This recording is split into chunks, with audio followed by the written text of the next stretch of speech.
Hi there and welcome everybody. Thank you for joining us for today's APMG webinar. I'm Estelle Hicks-Bennett and I'll be your host and moderator today. You're in for a treat as always, since I'm joined by regular guest presenter and change thought leader, Melanie Franklin. Many of you will already be familiar with her background, but for the benefit of those that aren't, Melanie's an experienced practitioner, trainer and consultant in all things Agile, project, program and change management, as well as playing a huge part in the Change Management Institute's UK chapter, and has a time-consuming habit of championing her candidates to achieve bigger and better things. In today's webinar, Melanie will draw from the latest training in change management and will provide guidance on how to deal with the current challenges we have, but most importantly, how to deal with what's coming next. I was fascinated by the Then and Now blog you wrote, Melanie, which identified the ways in which we've all had to change already, and it made me feel good just acknowledging how far we've come, so maybe we can share that afterwards. I know it's going to be an information-packed production as always, but before I hand over, I'll quickly run through the housekeeping. The webinar is recorded and we'll share the recording and slides with you via email afterwards. Please do ask questions and comment throughout the webinar. Don't wait till the end, but we will address the questions at the end because sometimes those questions pop up as you're watching. And please do take part in the poll questions as it helps Melanie adapt the content to make sure it's as relevant as possible throughout the webinar. Finally, we welcome your feedback. It helps us to make sure you get the content that you want. So Melanie, welcome and over to you. Thanks very much. I'm going to start this webinar. It's about change management. So we are definitely going to talk about the current context for change management.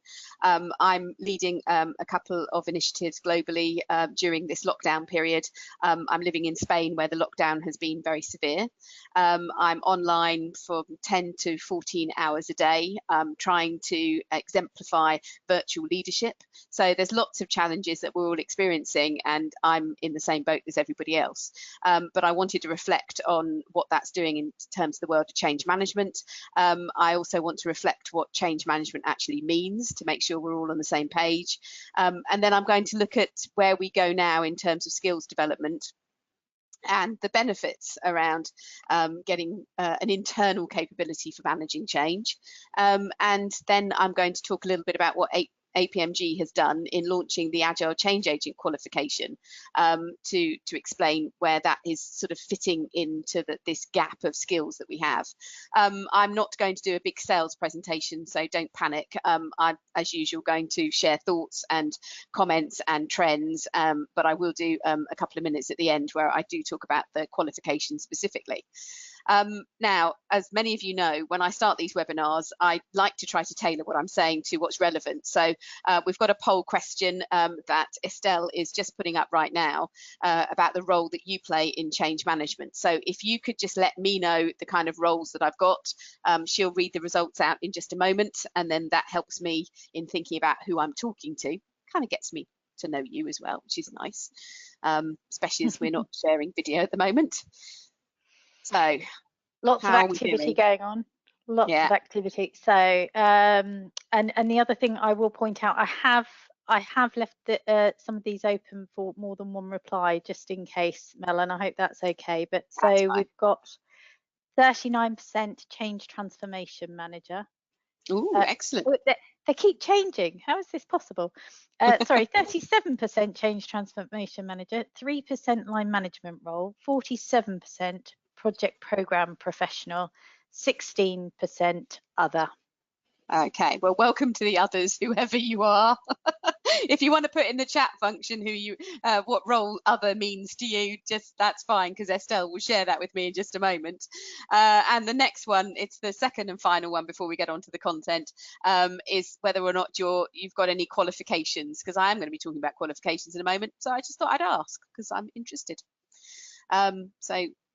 Just over a third are in change and transformation, just under a half are in project and program management. Okay, gives me something to work on. And then we're finding out about qualifications. So yeah, just click something there just so I've got some idea of what's going on. Clicking away again, they've got the choice of more than one, so it may come out as more than 100%. So 13% Agile, 12%. 44% project management qualification, 42% change management qualification. Okay, all right, okay, so we're up to speed. We've got quite a qualified group. That'll help me with some of the remarks I put in later on. So that's really useful. So in terms of the agenda, the current context of change management, I think, is something we ought to look at. And I think, first of all, if we set the much bigger picture of what's going on, the first thing to say is that over the last few years, when it comes to sort of planning transformation and change, our strategic time frame is definitely shortening. So I did actually read a stunning 5-year plan that was written in 2018 for one of my clients yesterday. It was a really brilliant read, actually. It was absolutely great. It flowed. It had lots of key information in there, but it was a 5-year plan and it was written in 2018. And in some respects, you look at it and you think, yeah, it's missing a lot of relevance and it's only 2 years old. And we know that strategic time frame is going from the sort of for 5 years. I think a lot of us have been working in a much shorter frame of sort of 3 years. But in the last 5 years, I'd say that a lot of my clients are moving to a strategic time frame. They are talking in 1 to 2 years. And when I was studying my first degree in economics, we used to talk about the sort of the short term being 3 to 5 years, the medium term being sort of 5 to 10 years, and the long term being anything above 10 years. And now, you know, we can see on this screen what it's really like. And to be fair, I think an awful lot of us right now are in the position, I won't name all the organisations that I've been talking to this week, but there is a large financial institution that has taken the decision that they are not getting staff back into their buildings in the UK, certainly not before January. I was talking to an audit function that is not planning to get its people back in. They're not even going to have the conversation about coming back in until the beginning of September. I'm working with a professional services firm that's not doing anything till October.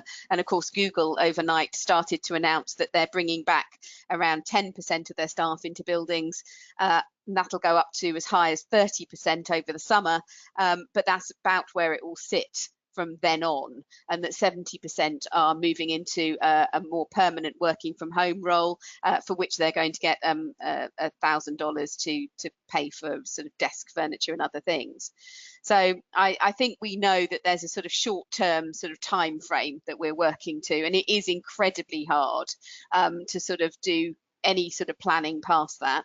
But I think something else is at foot as well, which is this. When we have a look at this sort of little visual here, is to represent that not only is the shortening of the time horizon, it's been increased by the scale of amendments to our planned change. What I mean by that is that in the recent past, 5 or 6 years ago, up to about then, when planning that longer term, we understood that there would clearly be some changes in direction to accommodate changes in the market, in the industry, what competitors were doing, what technology is doing, the regulatory environment. But we would broadly stick to the types of initiatives we had planned.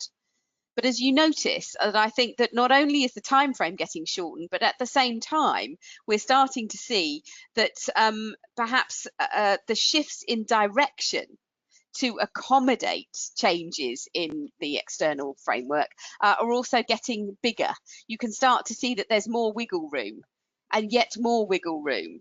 And then finally, this is where we are now. So we hear right now, I think, that an awful lot of organisations, even if they don't use the word pivot, that there is a willingness to pivot to a whole new idea if the first one isn't delivering the results they'd hoped for. And they talk about fail fast, which, you know, fail is not a great word to start a conversation with. But the general idea is there is a great willingness these days, if things are not delivering the results expected, to cut them off and to move to something different. And the reason I care about that is what the impact is. It's great that we're prepared to stop something that's not working and identify the problem and move to a better solution. But as you can see in this diagram, we flip-flap between one thing and another, and the impact is that therefore there is a much higher volume of change for all of us to assimilate. And that change in its own right, each change has a much shorter lifespan, which I think has a bit of an impact on how motivated we are to get on board with something, because it's very much like, well, I'd say buses, but actually it's more like trains on the Northern Line. You know, when normal service is running, you know, a couple of minutes and we get frustrated in London if we have to wait more than 2 minutes for the next tube. And it feels like that they're coming with that kind of frequency. And of course, what that does is, wow, why should I bother getting motivated? You know, there'll be another change along soon enough. If I don't get on board with this one, they'll have changed it by the time I sort of do get on board. And of course, it increases the amount of uncertainty in the organisation overall.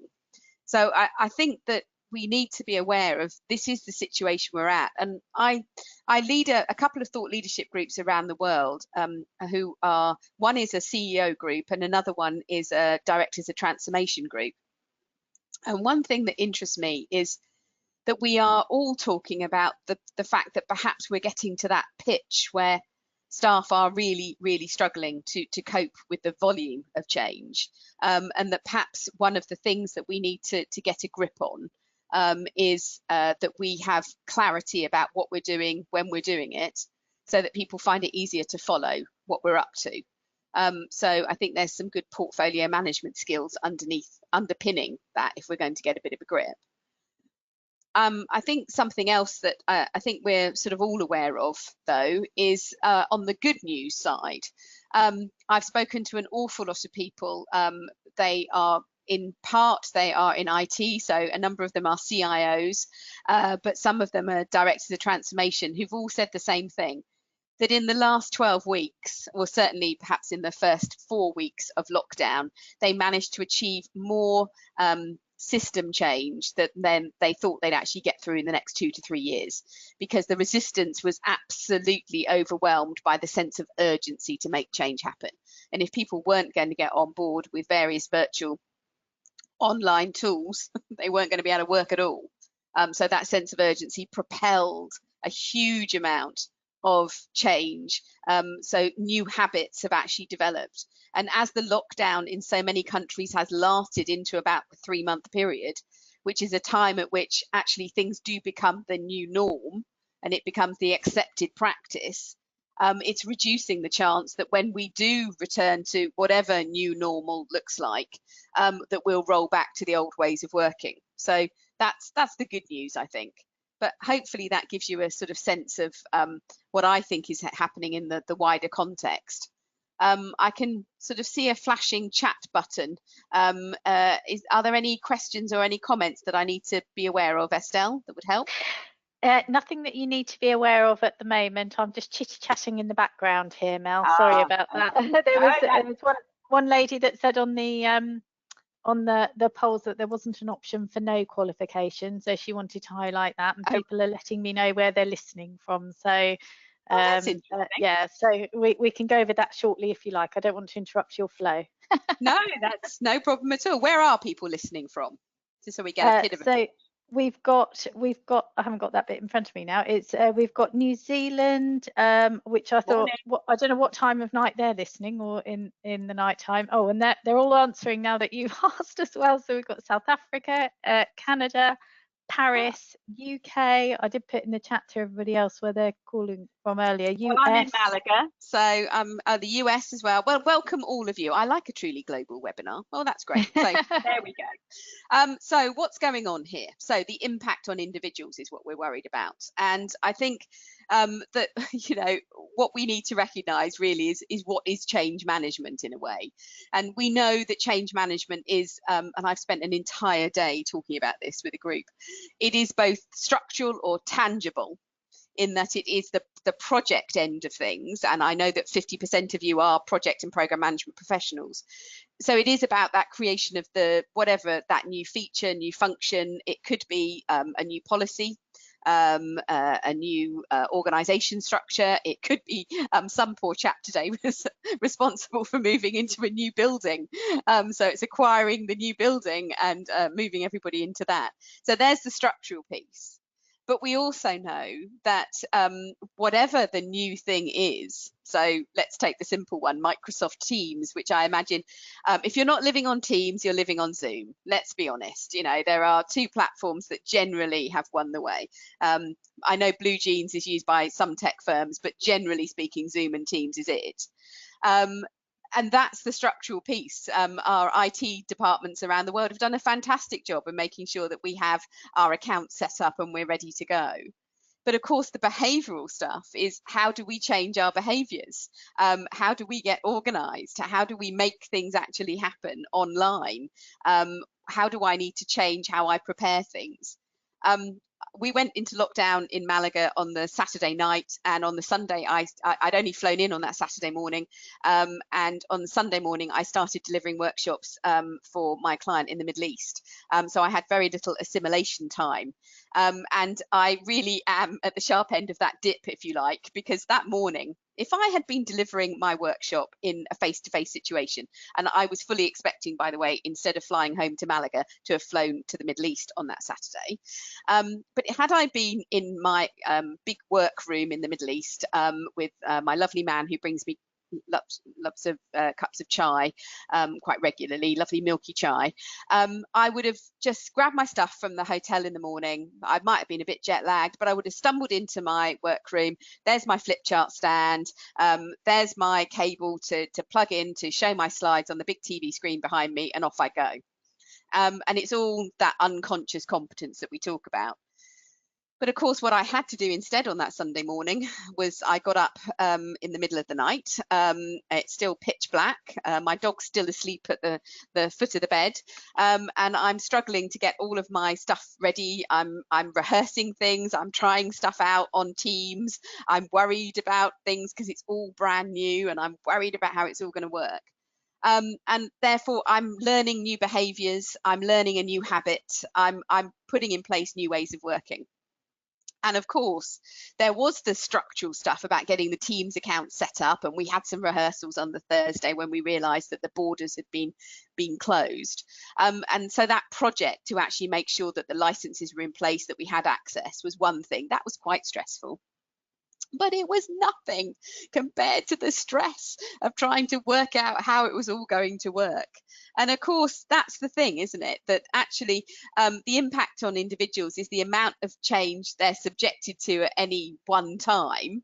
That's one particular change, but we shouldn't forget that at the same time, you know, there's not one change in town, there's multiple changes.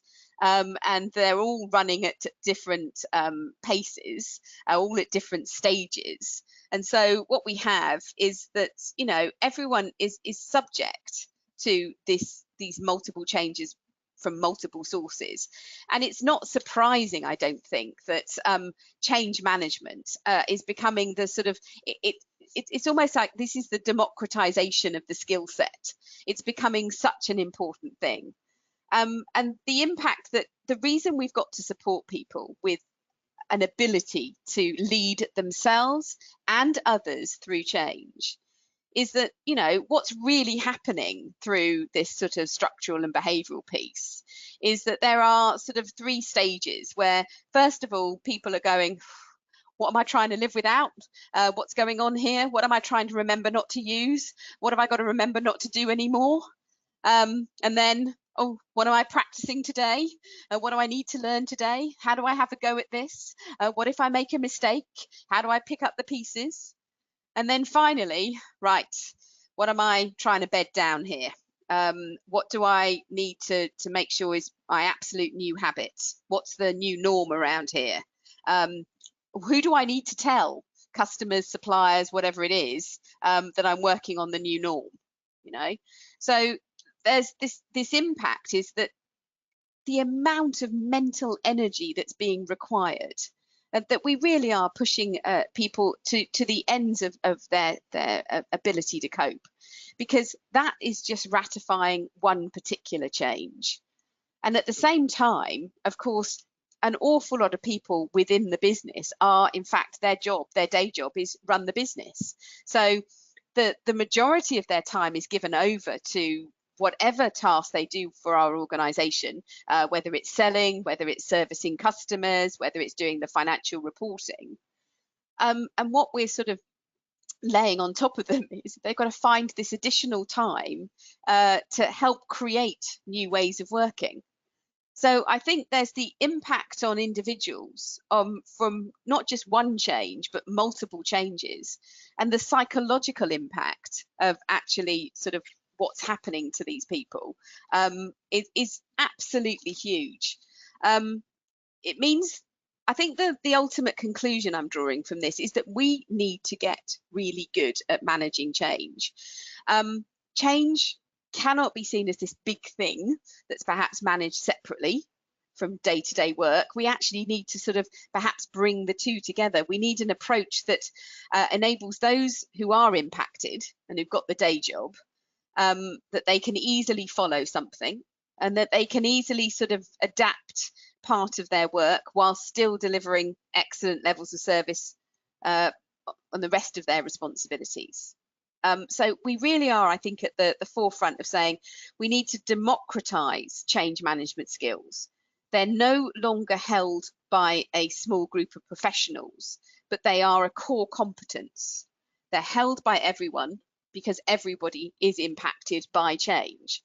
And again, if I come back to the trends and what I'm seeing, at the sharp end of what my clients are asking from me, the most important thing they're asking is they've got their own ways of managing change. They've got their experts. They've got internally, they've got their relationships with the consultancy companies that perhaps help them devise the changes. I mean, obviously, the most common one these days is that the consultancies are working on new target operating models for nearly every organisation I come across. So all of that's in place. But what they are looking for is a way in which they can easily upskill staff who are in the business that don't see themselves as being change or project management professionals, to actually be able to cope, first of all, cope for themselves, but also then to navigate a way through actually delivering on change. So I think that's really the nub of what I wanted to talk about today, because I think that's what I'm seeing. And I find it really interesting. I was talking to somebody the other day who was looking for a role in change and looking to sort of carve out a niche for herself about what she would offer. And I was just making the point that probably one of the most important things being asked for is, do you know how to set up and do you know how to support a network of change agents across a business?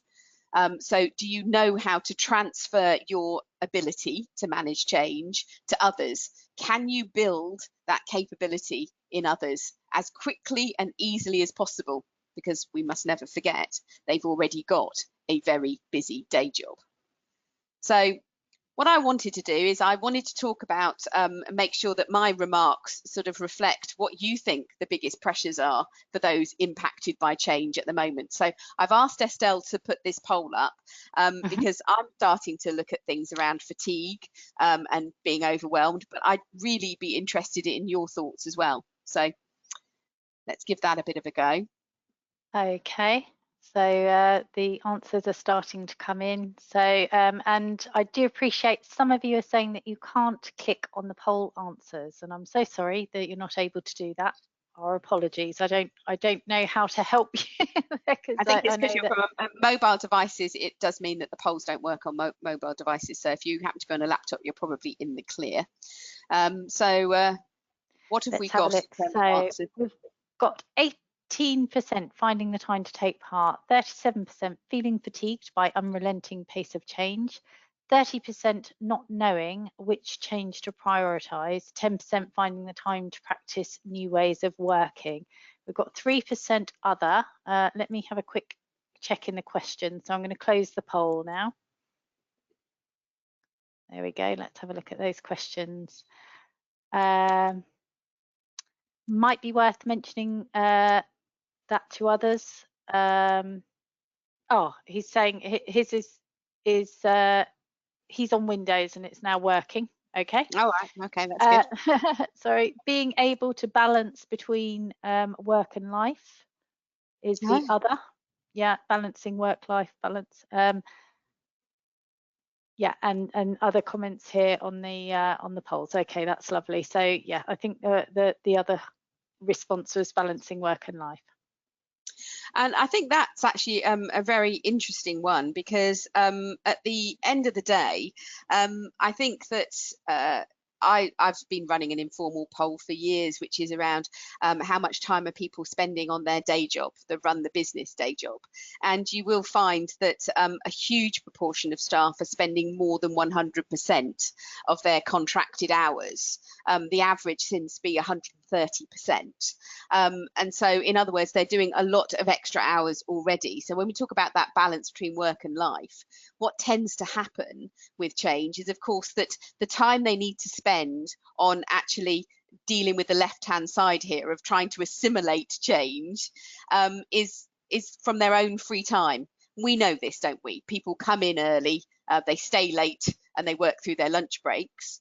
And I think that having run a more recent informal poll about the virtual world that we're now working on, there is a general view about the unrelenting pace of work, because we don't have all the little social interactions which enabled us to sort of have a bit of a balance during the working day.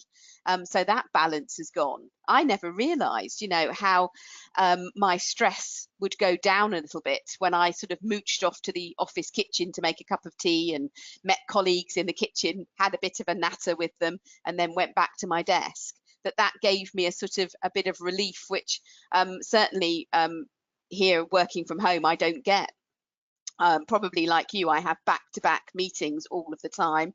And one of the things that's been raised by a number of correspondents with me is that there's no break times. People are, because they're booking sort of meetings on Team or Zoom, they book 30 minutes or 60 minutes or 2 hours, forgetting that people just don't get any time in between. So we've already got problems with the work-life balance because of lockdown, and we've got problems because of where people are finding the time to actually get involved in change, to practice change. And of course, as I said, more than a third of you are also concerned about that unrelenting pace of change. The only way we can help people is we need to empower them with the skills, really. And so I think the whole point is that we've got to do both. We've got to support individuals to manage change, both from the sort of the structural piece, which is, and that structural piece is all about, we need things that are, in terms of planning skills, for example, scheduling when change is going to happen, when they're going to make alterations to their ways of working. We really do need some skills around keeping things simple. So we're thinking about things like low cost of maintenance, low cost of use. So we shouldn't put in place things that require an awfully big training course for people to get to grips with. If they've got to have 2 weeks off to be able to actually learn how to manage change, then perhaps we're doing something wrong. And it should be sort of rooted in common sense, not full of terminology. So let's keep things as simple, straightforward, and therefore as open and inclusive as possible. So let's make sure that things are intuitive. And by that, I mean that whatever sort of method or approach we're asking people to follow, let's make it a natural flow so that it's sort of easy to guess what comes next. Let's make things as instinctive as possible. Let's make them easy to repeat, whatever sort of change is coming up. Let's make sure that we sort of democratize things so that it doesn't matter the source of the change, whether it's an organizational design, so we're changing the structure of the organization, or whether or not it's an IT-driven change or a regulatory-driven change.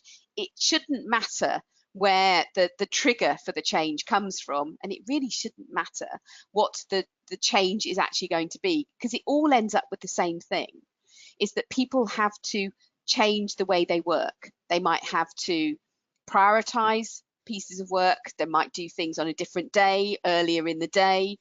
They might get rid of certain pieces of paper that they used to complete and actually replace that with other information that they need to gather or process. They might need to take more deliberate actions, maybe spend more time talking to customers or staff.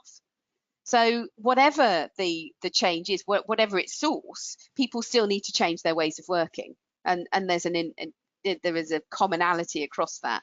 So let's make sure that whatever we're giving them as a method for actually leading change, let's make sure it's repeatable and it's applicable to all change, and that it's easy to just apply. And at the same time, let's not forget that it isn't, in order to make change happen for yourself and for others, it really is about motivation at the end of the day, and being able to persuade others and positively influence others, but also ourselves, that we want to get involved in change. I was doing an activity earlier on today where we were looking at the benefits of a particular change. So we all took a change and we were doing a sort of mind map of all of the benefits associated with it. And I picked as an example of how we still need to enthuse ourselves and motivate ourselves as much as we need to motivate others. I picked the fact I've been doing some online training. I'm not going to name the provider because it's going awfully badly, in that it's not interactive at all. There's no society around it. So what happens is you get online, you access the materials for the module, you read them, you watch the odd video, the materials are a little bit out of date. You've got to post questions in the chat function to get some of your learning points. But as there's nobody else online, because only about 3 or 4 people seem to have ever taken the course, you have to wait a couple of weeks for somebody to actually come back with a comment. So it's not sort of in the moment. So let's be honest, it's a bit of a disastrous course. But I paid a lot of money for it. So let's be honest, I bought a lemon. But I did actually think, well, come on, you've got to see this change through now. You know, you've invested in this, you've got to make it happen. So I was using the techniques that I'm so busy teaching others to actually try to enthuse myself to see if I could give up some of my time to actually seeing it through and sort of applying some resilience. So I think what we need is we need skills that people can really, in terms of the people skills, we shouldn't overlook that anything to help people manage change is a mixture of that sort of more structural skill set, the planning, the breaking things down, the doing the analysis of the benefits, sorting out the timings of when things are going to go live, looking at all the interdependencies, but also the human skills. The work that we do here, we know that actually to make others come on board the change journey, you have to be at the top end of your emotional intelligence. And I think we need to very deliberately explain how to build that emotional intelligence, those skills in resilience, those skills in overcoming resistance to change. And I'm very much sort of thinking at this point that there is now the death of that assumption that leaders are born, not made. I think to a large extent, we can actually go through and say, do you know what, there's a lot of things we can do here to actually make better leaders. So let's do that. I wanted to sort of have a look at, first of all, structure, then to look at skills in a little bit more detail. The structure, I think, is from an agile perspective, we know that change is agile, that we ought to have a short burst of activity that sort of maybe collects everything together that we need to scope the change and work out how we're going to organize our resources and basically govern it. But then the rest of our timeline, whatever that is given over to, actually dividing it up into chunks. You can call them increments, iterations, stages, tranches, whatever you want.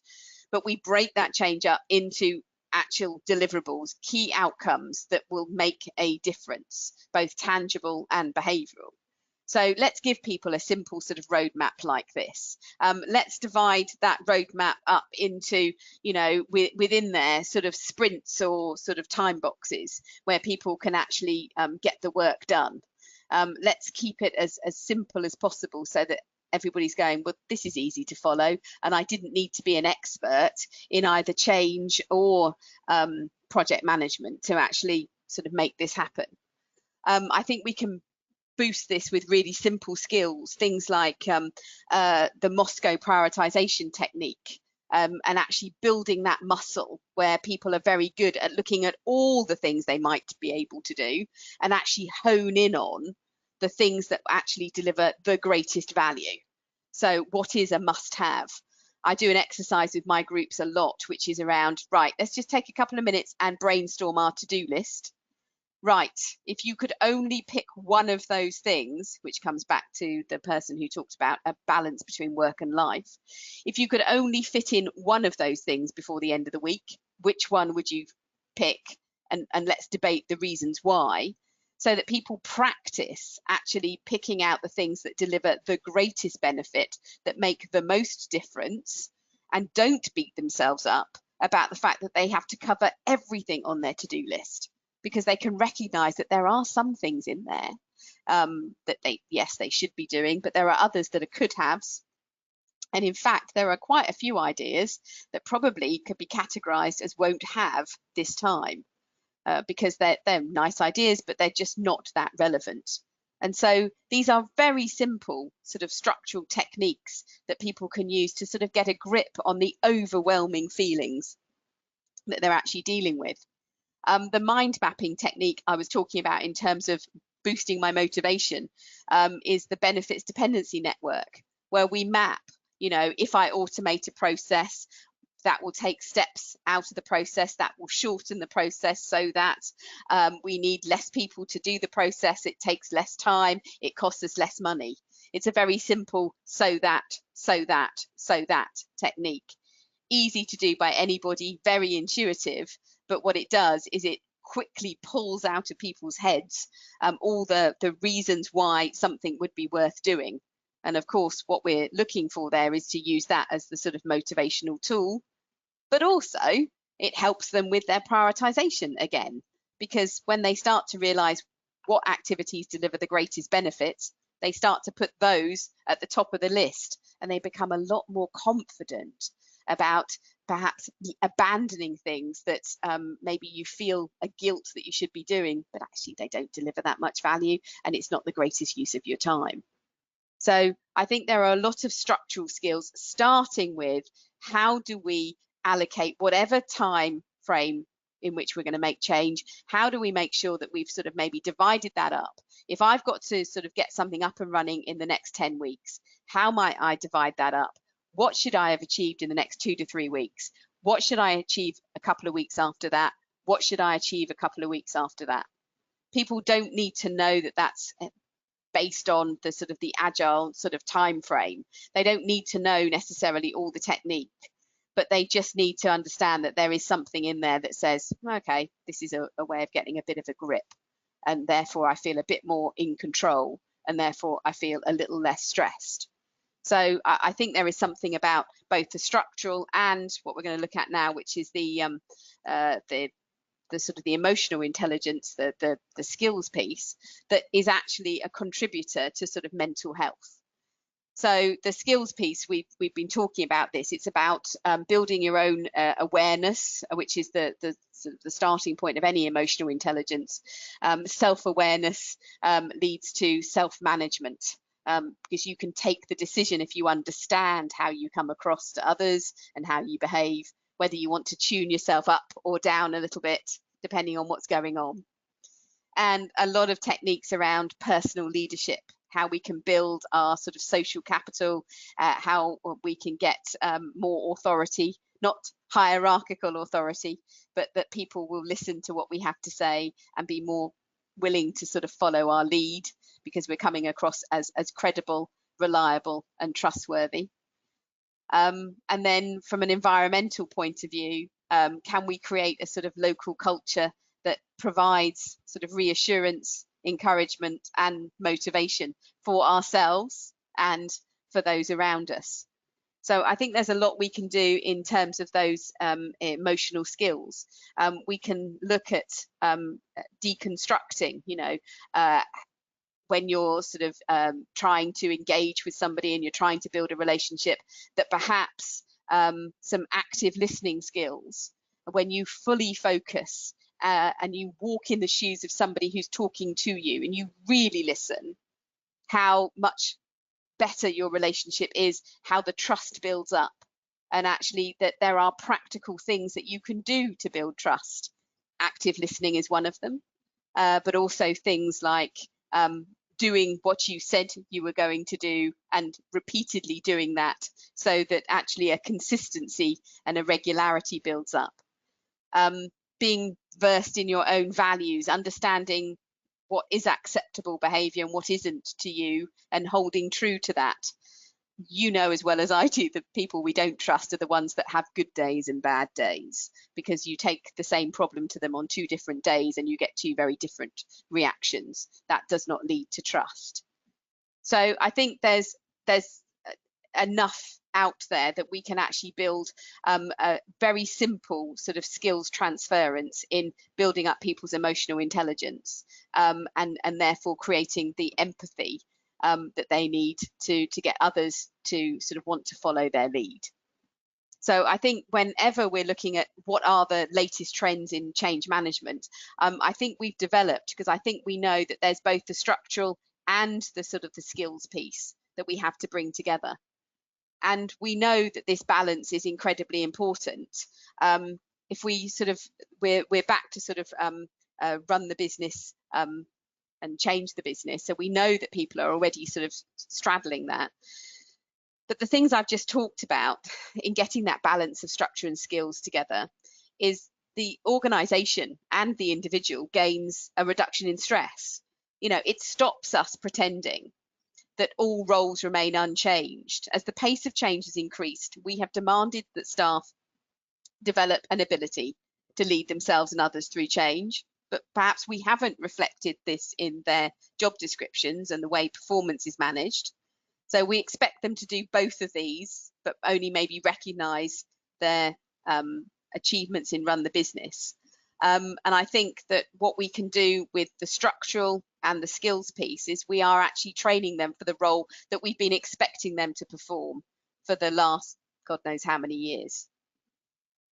I think we can also reduce stress because we are explicitly stating what skills are needed, what behaviours are needed to lead themselves and others through change, rather than expecting people to sort of stumble across those skills by accident, or hoping that actually they are so, you know, so much a people person that they have those natural abilities. I think we should be able to step back and say, do you know what? This is a skill, this is a competency, and we should be developing those skills and competencies in people. And we need to sort of accept that in the 21st century, you know, everybody's trying to straddle the let me improve what I'm doing as well as deliver what I'm doing. So people have that natural stress, and we acknowledge that you know, and we give support for that. So this reduces risk. So we are talking about reducing stress, but we're talking about reducing risk as well. We're reducing risk that staff are so overwhelmed that they quit, that they would rather put effort into finding another job where they think that the balance is going to be better, or the risk that actually they take lots of unplanned absences and sick leave because frankly they just cannot cope. And of course we also increase the financial benefits if we can get this skills training right. If we can get structure and the emotional skills training, democratize it out to all of those who are impacted by change, then we're going to achieve the benefits much quicker. We're going to come up that transition curve much quicker.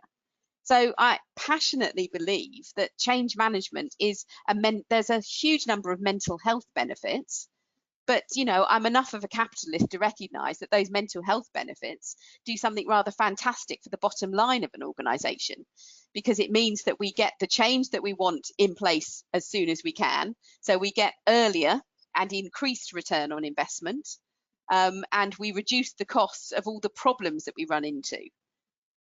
There's a great book by Stephen R. Covey who talks about the cost to a business of a loss of trust, because what we do is we duplicate activities and we put in lots more checks and balances. So there's a lot more supervisory cost to doing anything.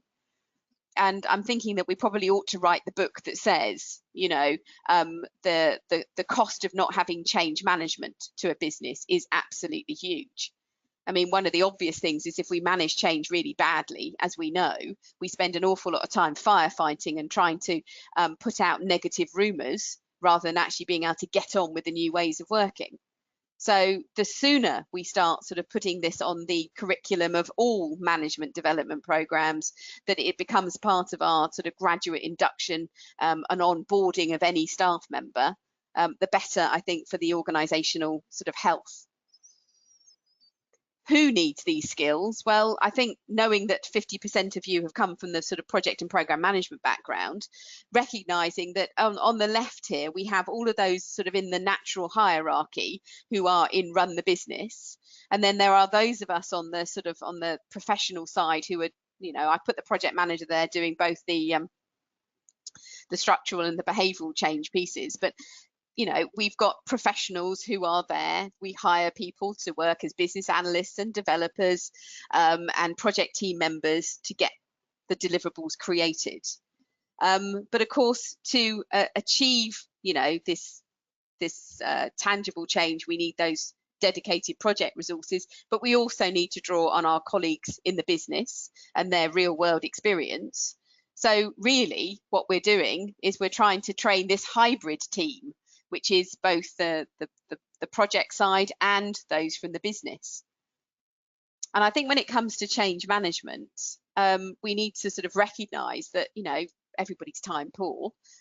So maybe they haven't got time for all the theoretical theories and models. I mean, I'm an old academic at heart and I could lecture for days on all the theories and models of change. But actually, let's cut to the chase. People need to know what to do and how to do it. They need the practical techniques. And frankly, they don't necessarily want to become experts outside of their field. So if they happen to be a finance manager, they don't suddenly want to become, you know, a dedicated change professional. They love their job, but they recognise that they perhaps do want to make, you know, change happen and be better at it. So we really need to sort of cut to the chase. And as I said, I'd come to the end of this webinar before I turn to your questions and say, for all of these reasons, this is why we've created the Agile Change Agent qualification. Because whilst APMG has a fantastic change management qualification, the change management practitioner that does all the theories and models, and if you are somebody who really loves change management, oh, that is the course for you. It's brilliant, a foundational sort of masterclass in all the things you need to know. But for this more hybrid audience that I'm talking about, we need to dive straight into the practical, not the theoretical. And also reflecting the real world these days, that change is actually delivered in a very agile way. Again, they don't necessarily want to become an agile professional. Again, APMG's got a fantastic course, the Agile PM, that's got a great life cycle. It gets into the depths of all the responsibilities around change and all the agile and all the activities around being agile. But if they don't want to become an agile expert, again, they need to know the basics of what agile means. It means iteration after iteration of change, doesn't it? But they don't need to be an expert. If they happen to have studied in either of those subjects, that's great. We can build on that knowledge, but we don't assume that it exists. But what the Agile Change Agent qualification does is it just explains in common sense, in an intuitive and easy to digest way, how to run a change initiative within your own team, how to move from this idea or the project deliverables that are coming your way into creating new ways of working and realizing the benefits off the back of that. So it's all about enabling people to be able to do something that they couldn't do before. So it's all about transferring ability, not just knowledge.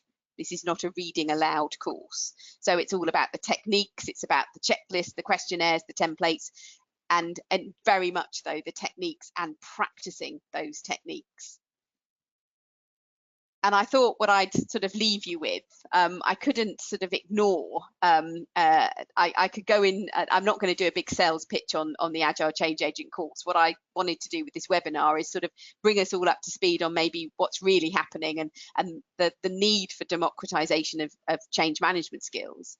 And I thought I'd leave you with this little network, the benefits dependency network for building an internal capability for change, which I think the Agile Change Agent course is at the forefront of doing, because I think it really does give people who don't want to be an expert in either Agile or change a really easy entry into gaining the practical ability to make change happen wherever they are in the organization. So that's why I'm so pleased to be associated with it. And I'm going to hand over to Estelle, who I know has got a few questions for me. Believe me, we will finish no later than on the hour, because I know that everybody's got back-to-back meetings, whichever part of the world they're in. So we'll stick to deliver on time. So Estelle, anything you want to pose for me? Thank you. Would you like to have a drink of water, Mel? You amaze me. You amaze me. Thank you very much indeed. That's a brilliant presentation. Thank you. Right. First of the questions. So someone's saying some of the staff are out of the country on vacation and stuck in lockdown at the moment. It's difficult due to the huge time differences in the time zones. And how would you handle this? Well, I'll give you a very practical answer. I'm a pragmatist at heart. So, for example, my colleagues in the US and on the West Coast, what I'm actually doing is I'm doing a course online that covers their time zone. So I'm starting around 4 o'clock in my time zone and I'm finishing around midnight. I don't think my family are going to be too charmed. But I think that just gives you an example of how when it comes to, I mean, I work all over the world, starting in Auckland, and I work all the way across to San Francisco. So I rarely sleep. But I think it's just being a little bit flexible. I was working with somebody the other day who worked throughout the night. So she started at 10 p.m. and she finished at 4:30 a.m. Because we were working together, and she was chosen to work a European day. So I do think, you know, there are ways around this. I've also done something for a group in Australia where what I'm doing is I'm giving up sort of perhaps my time, in that I'm getting up very, very early in the morning to meet the back end of their working day. And what I'm doing is I'm doing a couple of hours for them at sort of my crack of dawn. And what we've done is we've divided the training over in fact, it's sort of 4 sessions a week for 2 weeks, so Monday through Thursday. So they start Monday evening and finish Thursday evening, and I start Monday morning and finish Thursday morning. So I just think from a practical point of view, it's just, you know, it's time. I'm sure we can chunk it up in some way that works for everybody. Does that help, or does it make me seem like I never sleep? Bit of give and take. I'll wait for them to pop an answer in there, but I'm going to carry on with the next question, if I may. So Angela's saying, how do we deal with multiple changes happening all at the same time, inside and outside of our control? Great question. Oh, yes. Well, we are takers of change, aren't we? I mean, and there's an awful lot of change being imposed upon us and we don't even see coming. I come back to this one here because I think that if you look at an individual change and you can sort of say, over the next 3 months, I need to make X happen. And you can use this timeline. So you can divide that time frame up into chunks, and you can clearly state when your outcomes are going to be delivered. So what capability will be in place wave after wave of change. If you can keep to this really simple structure, when you've got multiple changes, one of the most impactful things you can do is you apply exactly the same structure to all of them. Now, what happens is that, of course, what you've got iterations of change, waves of change, starting and ending at different times, and you can almost feel the body blows of capability. New capabilities, new things coming on stream day after day after day. You know, I've got one where I've got 11 changes all sort of stacked up, but I've used exactly the same framework. So by doing that, I can clearly see when I'm going to be most likely impacted. So I think it comes back to keep the structure really simple and apply it to every single change wherever the change came from. Ask key questions about delivery dates and when we're supposed to create new ways of working, and then just stack it like this. And I think you'll find that really helps. Very simple, very practical, but you can draw it up as a sort of big list, and then you know when you're being hit by things. Thanks, Mel. Okay, Stefan's saying, thank you for all this great info. I know you'll like that. Quite a few people are saying that actually, Mel, so you're getting lots of great feedback here. And Stefan's saying, His question is, being in a more agile mode and reducing the long-term vision seems to bring much more pressure on delivery. In your experience, how does capacity come into play when delivering change activities? So I think I'm just trying to go back to here, just to keep an eye on the fact that we've, the time frame is much shorter. I've got two parts to that answer. Number one is that I think that we should, even though the time frame has shortened, I spent a lot of this morning talking to a group about the importance of still asking the bigger question, which is, how do you think we will be working in a year's time or 2 years' time? What do you think the bigger picture is? And making sure that we keep asking our leaders, but also coming up with our own ideas of what do we think things will look like in a couple of years' time, so that when we're dealing with shorter time frames, we can sort of assimilate back to that bigger picture. Because I think as human beings, we like to do that. And that bigger picture becomes the anchor point at which we can sort of put things in context and go, oh, okay, I get where I'm heading now.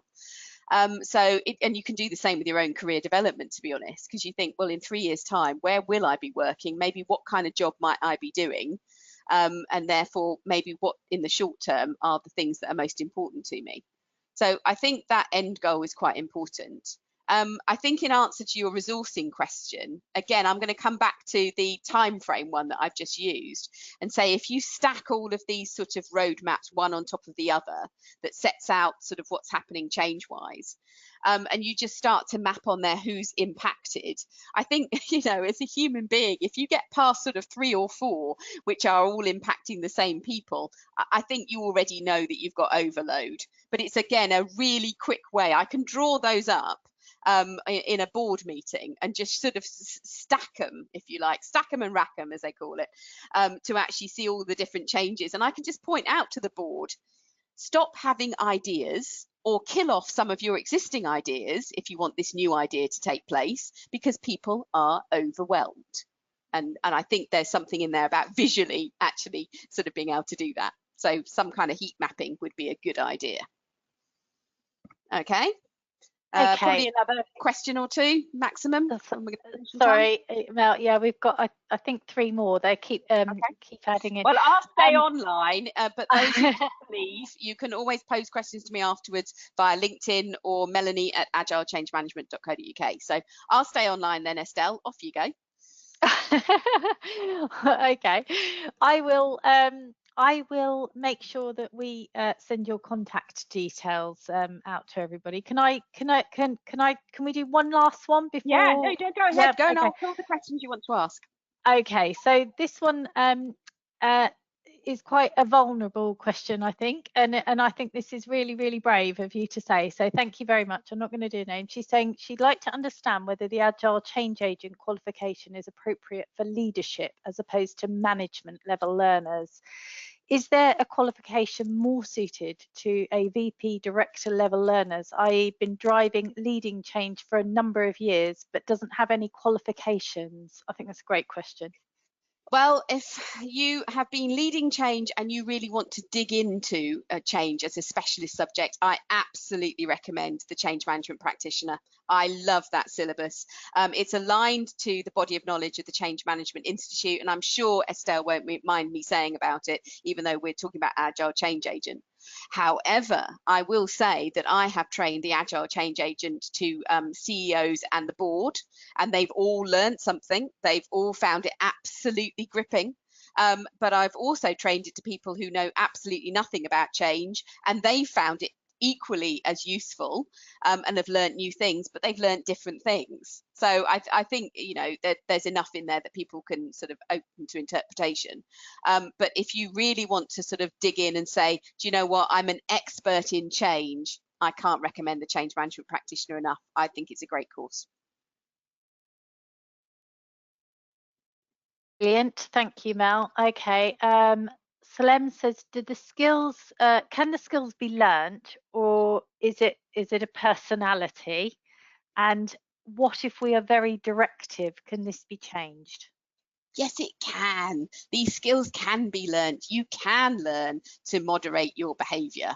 And I think the relationship building part of the Agile Change Agent course I'm most proud of, because I think that it actually gives you a chance to think about how you come across to others, how others interpret how you engage with them, and you can take choices. One of the ways that we can build our leadership capability is through remaining flexible in how we approach situations, but also some self-control. That if I'm tired and I'm grumpy and I don't apply self-control, then I'm going to be short and snappy with you. Whereas if I apply self-control and sort of say, well, I might be tired, but that's not anybody else's fault. Let me remain as patient as I can be. It's a choice, isn't it? And I think absolutely these skills are all rooted in, first of all, your self-awareness, and then your willingness to self-manage, which is at the heart of emotional intelligence. So I absolutely passionately believe leaders can be made. They don't have to be born with a certain set of personality traits. Okay, and this really is the last one now, Mel. Okay. Okay. What change do you see as coming in terms of skills and habits post COVID-19? I've been writing recently on virtual leadership and virtual management, and I think that I'm leading a number of teams around the world, and I always have done, but I've also always been able to get on the plane to go and see them, to have lunch with them, to work alongside them in the office, and to not have that option. And in the longer term, I'm working with a lot of clients who are saying there's no business travel into 2021.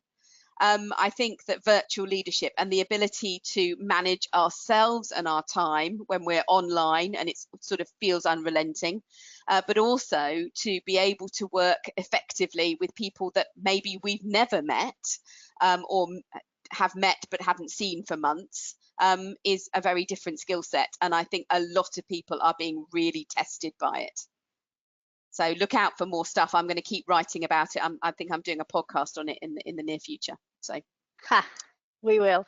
All right, on that then, because we did run out of time, and that was my fault, not yours, Mel, because you tried ever so hard. So I just want to say thank you so much. We will follow up with details of the qualifications as well, and this set of slides, and Mel's direct contact details, as well as other places that you can achieve training around the globe. So thank you very, very much for everyone for joining in and engaging, and I will leave the last words to you before I close the webinar, Mel. Thank you.